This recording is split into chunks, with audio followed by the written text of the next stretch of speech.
चाहे कितने ही सगे हों, इन 3 लोगों पर कभी विश्वास नहीं करना चाहिए।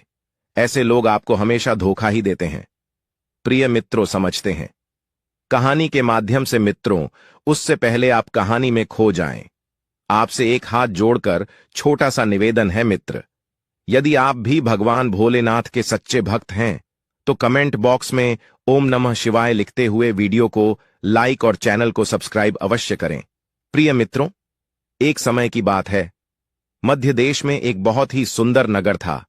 उस नगर में एक चोर रहता था। वह छोटी मोटी चोरी करके अपने परिवार का पालन पोषण करता था, लेकिन उस चोरी के धन से उसके परिवार का पूरी तरह से खर्च नहीं चलता था। एक दिन उसने सोचा कि पाप तो पाप होता है, चाहे छोटा हो या बड़ा। मैं चाहे छोटी चोरी करूं या बड़ी रहूंगा, तो चोर पकड़े जाने पर दंड तो मुझे उतना ही मिलेगा, तो क्यों ना मैं बड़ी चोरी करूं। ऐसा निश्चय करके उसने उस नगर के राजा के खजाने को लूटने की योजना बनाई। रात होने पर वह राजमहल में घुस गया और किसी तरह जहां राजा का खजाना था वहां पहुंच गया। वहां पहुंचकर उसने देखा कि खजाने पर कई सैनिक पहरा दे रहे थे। सख्त पहरा देखकर चोर को लगा कि उनकी आंखों में धूल झोंकना बहुत कठिन काम है, और सोचने लगा कि यह तो साक्षात काल पहरा दे रहा है। अगर मैंने चोरी करने की कोशिश की तो जीवित नहीं बचूं। यह सोचकर चोर उल्टे पांव लौट पड़ा, और लौटते समय उसने सोचा कि खाली हाथ लौटने से तो अच्छा है कि कुछ ना कुछ तो यहां से ले ही चलूं। मेरा यहां आना व्यर्थ नहीं होना चाहिए।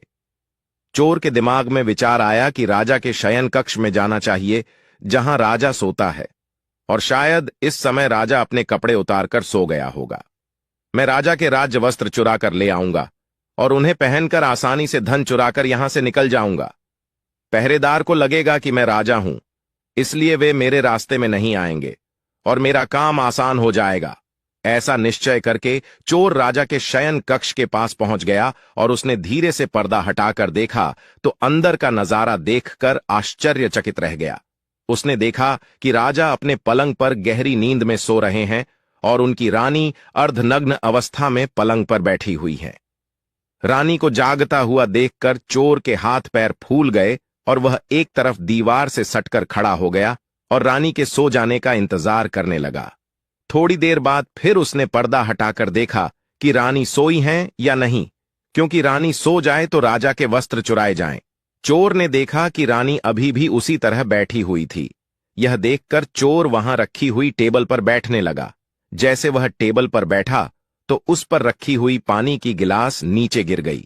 उस आवाज को सुनकर राजा की नींद तो नहीं खुली, परंतु रानी तलवार लेकर बाहर आ गई और तलवार चोर की गर्दन पर रख दी और बोली, कौन है तू और यहां किस लिए आया है? सच सच बता, वरना तेरा सिर धड़ से अलग कर दूंगी। चोर डर के मारे पसीने से लथपथ हो गया और हाथ जोड़कर गिड़गिड़ा आता हुआ बोला, रानी साहिबा, मेरी जान बख्श दो। मैं एक गरीब चोर हूं और चोरी करने के उद्देश्य से ही यहां आया हूं। छोटी मोटी चोरी करके अपने परिवार का पालन पोषण करता हूं। आप मुझे मार दोगी तो मेरे बच्चे अनाथ हो जाएंगे। मैं वचन देता हूं कि इस बार मुझे छोड़ दो। मैं कभी दोबारा राजमहल की तरफ मुड़कर नहीं देखूंगा। मेरे छोटे छोटे बच्चों पर रहम करो। रानी को उस पर दया आई और उसने कहा, सुनो, मैं तुम्हें एक शर्त पर छोड़ सकती हूं। मैं इस समय काम से पीड़ित हूं। यदि तुम मेरे साथ समागम करोगे तो मैं तुम्हें यहां से जाने दूंगी, वरना एक ही झटके में तुम्हारा सिर काट दूंगी। रानी की यह अनोखी शर्त सुनकर चोर और भी ज्यादा घबरा गया और कहने लगा, रानी साहिबा, यह आप क्या कह रही हो? मैं तो एक चोर हूं और आप इतने बड़े राज्य की महारानी। मेरी क्या औकात है जो मैं आपके साथ ऐसा करूं? मेरे लिए तो यह सोचना भी बहुत बड़ा पाप है। रानी ने कहा, मैं कुछ नहीं सुनना चाहती। अगर तुम्हें अपनी जान प्यारी है तो मैं जैसा कहती हूं वैसा ही करो, वरना मरने के लिए तैयार हो जाओ। रानी का ऐसा प्रस्ताव सुनकर चोर की जान हलक में अटक गई और सोचने लगा, आज मैं बहुत बड़ी मुसीबत में फंस गया। यदि मैंने रानी की बात नहीं मानी तो भी मारा जाऊंगा, और मान ली तो भी मारा जाऊंगा। चोर बहुत बड़ी दुविधा में पड़ गया कि क्या करूं।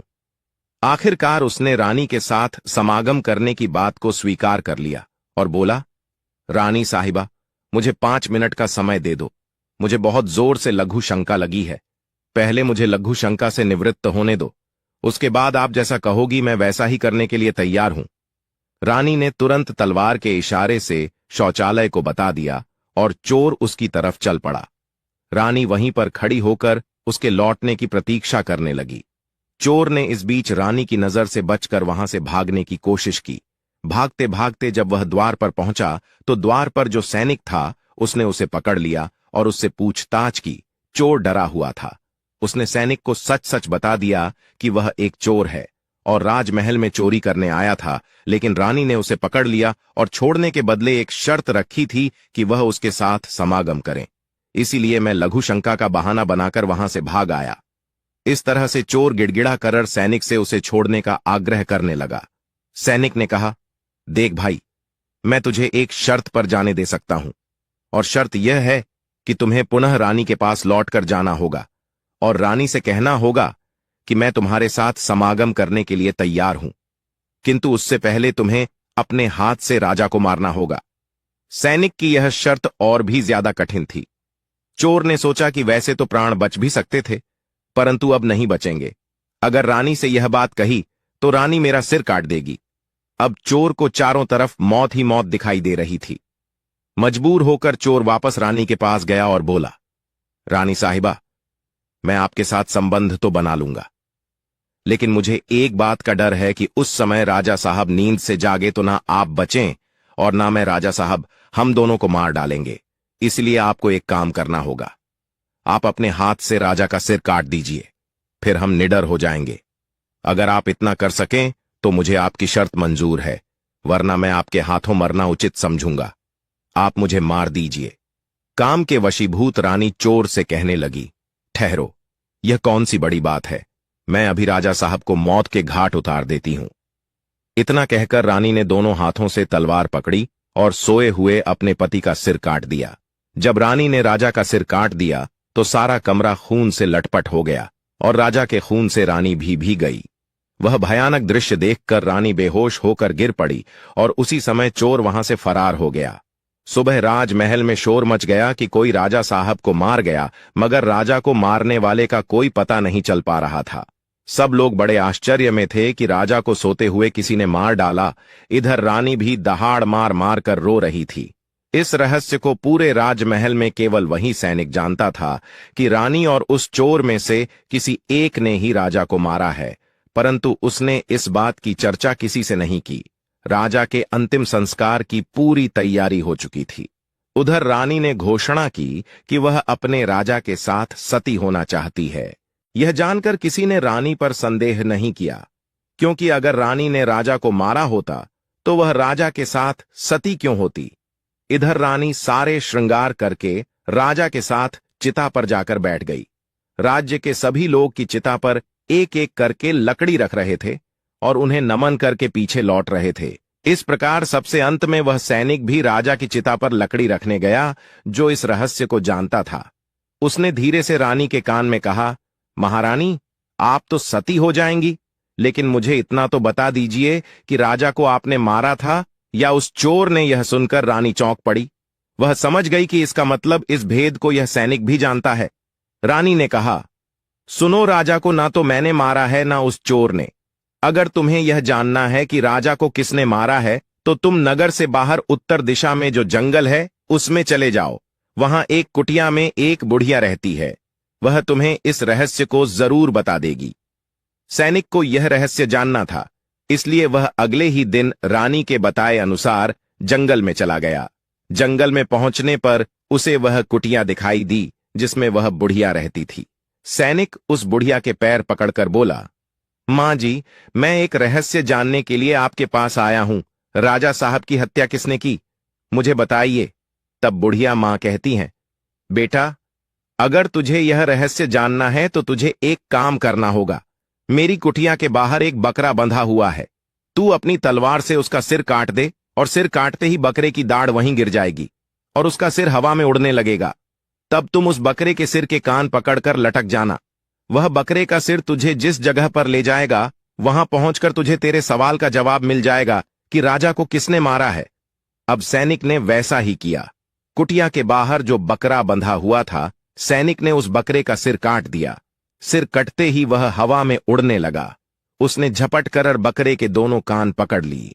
वह सिर उड़ता हुआ उसे उस भयंकर वन के बीचों बीच ले गया।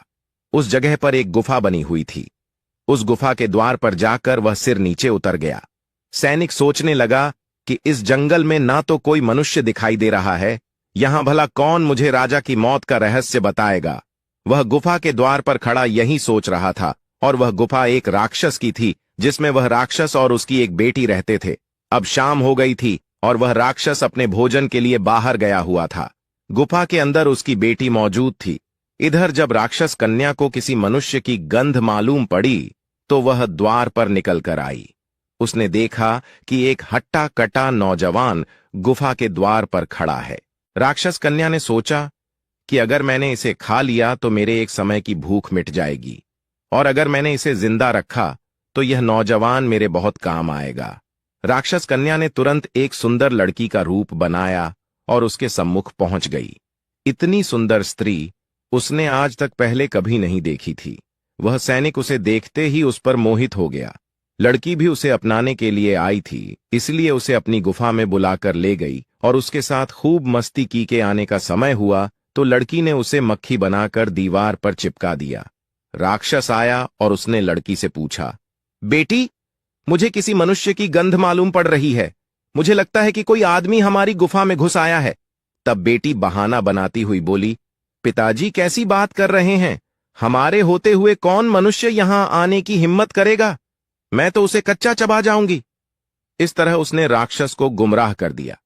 अब वह राक्षस कन्या रोज उसे रात होने पर पुरुष बना देती थी और दिन में उसे मक्खी बनाकर दीवार पर चिपका देती थी। इस प्रकार सैनिक को राक्षस की गुफा में रहते रहते काफी दिन बीत चुके थे। अब उसे अपनी पत्नी और बच्चों की याद आने लगी, परंतु वह राक्षस कन्या के चंगुल से नहीं निकल पा रहा था। एक दिन उसे मौका मिल गया और वह किसी तरह रात में वहां से भाग निकला। भागते भागते कई दिनों के बाद वह अपने नगर पहुंच गया। अपने घर पहुंचकर उसे बहुत खुशी हुई। अपने बच्चों से मिलकर वह बहुत प्रसन्न हुआ। वह सोचने लगा, अच्छा हुआ जो मैं वहां से चला आया, न जाने कब तक वह मुझे मक्खी बनाकर वहां रखती। इस तरह उस सैनिक की अपने घर पर रहते हुए काफी दिन बीत गए। एक दिन उसे फिर उस लड़की की याद आई। अब तो दिन रात वह उसके ख्यालों में खोया रहता। उसकी सुंदरता को याद कर उससे मिलने की इच्छा करता। उसके बिना न खाना अच्छा लगता न पीना। हर समय यही सोचता था कि उससे किस तरह मिलन होगा। सैनिक उस राक्षस कन्या से मिलने के लिए तड़पने लगा और उसने फिर से उसके पास जाने का निश्चय किया। उसने सोचा, पिछली बार तो मुझे उस बुढ़िया ने पहुंचा दिया था, लेकिन अब मैं वहां से भाग कर आया हूं, इसलिए मुझे रास्ते का भी ज्ञान नहीं है। क्यों ना मैं एक बार फिर उस बुढ़िया की सहायता ले लूं। ऐसा सोचकर वह उस बुढ़िया की कुटिया पर पहुंच गया और हाथ जोड़कर बोला, हे माता, एक बार मुझे फिर से उसी स्थान पर भेज दो जहां पर मुझे पहले भेजा था। अब वह सैनिक राजा की हत्या का रहस्य भूल चुका था। वह राक्षस कन्या से मिलने की बेचैनी उसके अंदर बढ़ती जा रही थी। वह बुढ़िया समझ गई कि यह काम के वशीभूत है। उस बुढ़िया ने कहा, बेटा, पहले तो मेरे पास एक बकरा था जिसके कान पकड़कर तुम वहां चले जाते, अब तो वह भी नहीं है। अब मैं तुम्हें कैसे पहुंचा हां? तब सैनिक ने कहा, हे माता, मैं जीवन भर आपका गुलाम रहूंगा। एक बार उस लड़की से मुझे मिला दो। बुढ़िया ने कहा, बेटा, मैं तुझे मिला तो दूंगी, पर इसके लिए तुझे अपने बेटे को मेरे पास लाना होगा। सैनिक बोला, यह कौन सी बड़ी बात है? इतना कहकर सैनिक अपने बेटे को बुलाकर ले आया। बुढ़िया ने कहा, बेटा, जिस तरह तुमने बकरे का सिर काटा था उसी तरह तुम अपने बेटे का सिर भी काट देना। फिर उसी तरह इसका सिर भी हवा में उड़ने लगेगा। तुम इसका सिर पकड़ लेना और यह तुम्हें उसी स्थान पर पहुंचा देगा। काम के वशीभूत वह सैनिक अपने बेटे का सिर काटने के लिए तैयार हो गया। जैसे ही उसने तलवार लेकर बेटे का सिर काटना चाहा, तब उस बुढ़िया ने उसका हाथ पकड़ लिया और कहने लगी, ठहरो, यही तुम्हारे प्रश्न का जवाब है। चाहे कितने ही सगे हों, इन पर कभी भी विश्वास नहीं करना चाहिए। पहला राजा को ना चोर ने मारा था और ना रानी ने। राजा को हवस ने मारा था। जिस तरह काम वासना में अंधा होकर तुम अपने बेटे को मारने के लिए तैयार हो गए, इसी हवस के वशीभूत होकर मनुष्य अंधा हो जाता है और गलत से गलत काम भी कर जाता है। दूसरा, धन के लालच में आकर कोई भी किसी को मार डालता है। और तीसरा, क्रोधी व्यक्ति क्रोध में अंधा होकर सब कुछ भूल जाता है और वह सब कर डालता है जिससे जीवन भर उसे पछताना पड़ता है। क्रोध में उसकी बुद्धि विवेकहीन हो जाती है और वह अपना पराया कुछ नहीं देख पाता। इन तीनों से हमेशा बचकर रहना चाहिए, अन्यथा जीवन भर पछताना पड़ता है। मित्रों, आशा करते हैं कि आपको हमारा यह सुनाई गई कथा अच्छी लगी होगी। अगर आपको यह कथा अच्छी लगी तो प्लीज वीडियो को लाइक करें और चैनल को भी सब्सक्राइब करें